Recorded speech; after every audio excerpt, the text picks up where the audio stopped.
AudioJungle. Une lueur d'espoir ce matin, l'espoir d'un vaccin contre le coronavirus. Oui, un espoir nourri par une étude encourageante menée dans un laboratoire du Montana à partir d'un vaccin conçu par des scientifiques de l'université d'Oxford au Royaume-Uni. Je vais y revenir. Ce laboratoire du Montana a mené cette étude sur des singes, des macaques, c'est-à-dire ce qu'il y a de plus proche de l'homme dans le monde animal.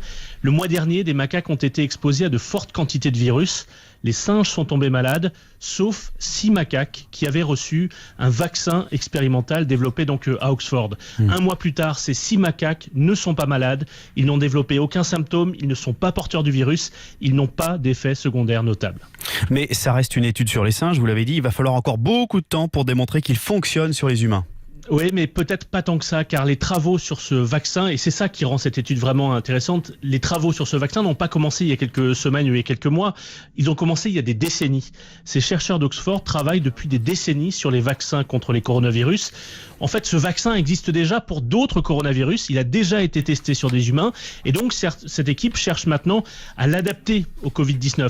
Je vous résume, évidemment c'est plus compliqué que ça, mais rien ne garantit qu'ils vont parvenir à trouver rapidement une version pour l'homme, mais c'est pour ça que cette étude sur les macaques est importante. Elle montre qu'ils sont peut-être bien sur la bonne voie. Il faut donc maintenant au plus vite essayer ce vaccin sur les humains et ça ne va pas tarder parce que l'équipe d'Oxford espère tester 6000 humains d'ici fin mai. Mais là, elle est confrontée à une difficulté qui peut paraître paradoxale, c'est-à-dire que comme la courbe est en train de s'aplatir en Europe et aux États-Unis, eh bien il va être plus difficile de démontrer que le vaccin est efficace car ceux qui vont recevoir un placebo ne seront pas forcément infectés plus fréquemment que ceux qui ont reçu le vaccin. Donc les scientifiques risquent de devoir tester dans des pays où la courbe est toujours en train de s'accélérer, ce qui va certainement ralentir un peu les choses. Mais même si les essais sont concluants, la mise sur le marché prendra du temps, évidemment. Oui, évidemment, mais pourtant, cette équipe est étonnamment optimiste. L'un des chercheurs disait tout à l'heure sur NBC que ces vaccins pourraient être disponibles d'ici 6 mois. Alors évidemment, si et seulement si les essais humains confirment cet espoir. Les premières doses pourraient être disponibles selon eux dès septembre.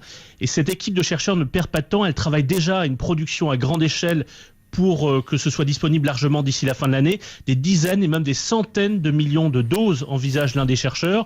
Sans attendre les résultats, des dizaines de millions de dollars sont investis en ce moment pour le produire, ce vaccin, massivement. D'abord sur le marché européen, au Royaume-Uni et aux Pays-Bas. Et ici, aux États-Unis, pour l'instant, il y a un peu de retard. Les négociations coincent. Mais on va suivre de près, évidemment, cette histoire de vaccin. Merci beaucoup, Philippe Corbet, Un air d'Amérique. À demain.